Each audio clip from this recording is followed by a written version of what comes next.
political force in this country. And that's a good thing. And that's a memo.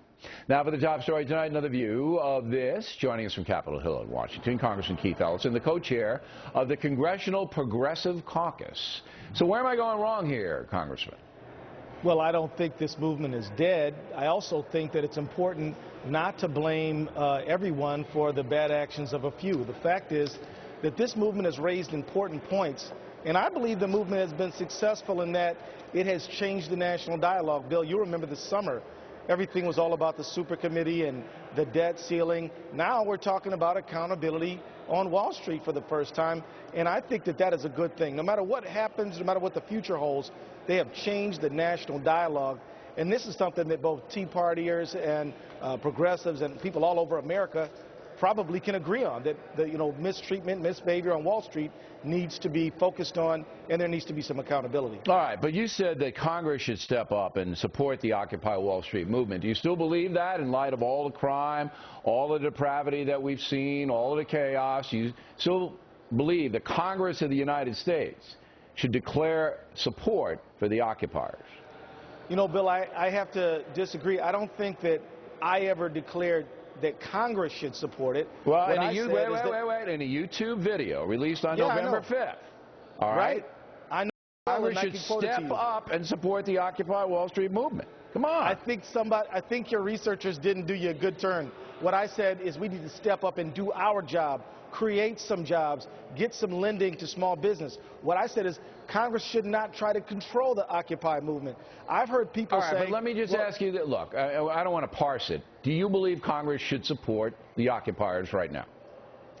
I believe that Congress has a job to do, and the occupiers have another set of things that they are trying to do. You're dodging me now. You're a no-spin guy, Congressman. You're dodging my question. It's a simple question. Do you believe Congress should support this movement as it is now?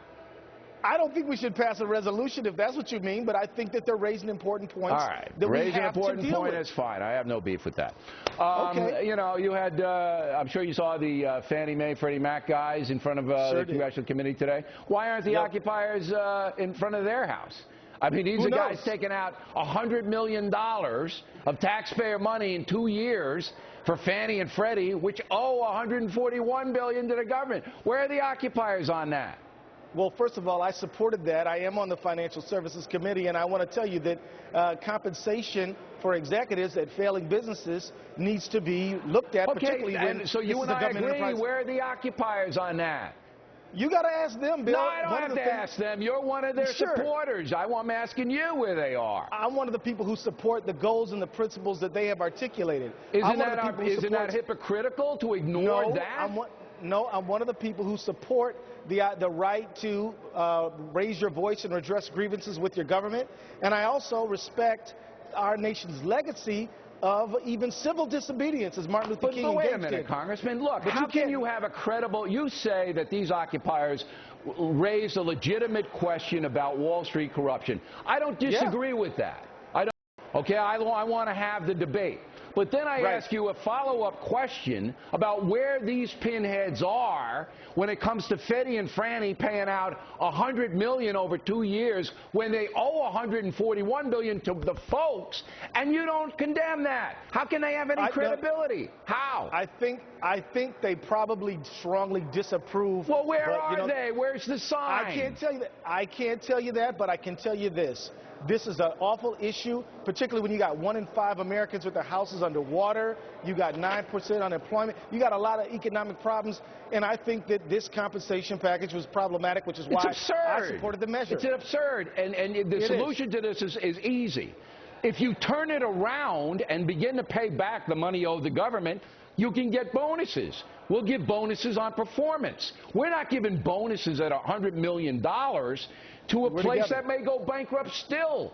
They might come back to you guys still for more money. And we're paying these guys $100 million over 2. And the occupiers, I'll challenge you, they don't even know about it. They're too busy getting high. They don't even know about it. Bill, they said the same thing about kids in the 60s protesting the Vietnam War and I was one of protesting segregation. I was in the 60s. I wasn't getting high, and I knew what was going on. You're not that old. You're not that old, Bill. You're a young No, guy. I was there, unfortunately. It wasn't a good time for the country, but I got to tell you, Congressman, you got to get out of this occupier deal. These guys have blown it, and I'll give you the last word. But here's the last word. They have raised important issues that this country must focus on. We need accountability. We need to do something about all the folks who are underwater, the unemployment. Bill, these issues will not go away no matter what happens to Occupy. Okay, Congressman, always a pleasure to debate with you. Thank you.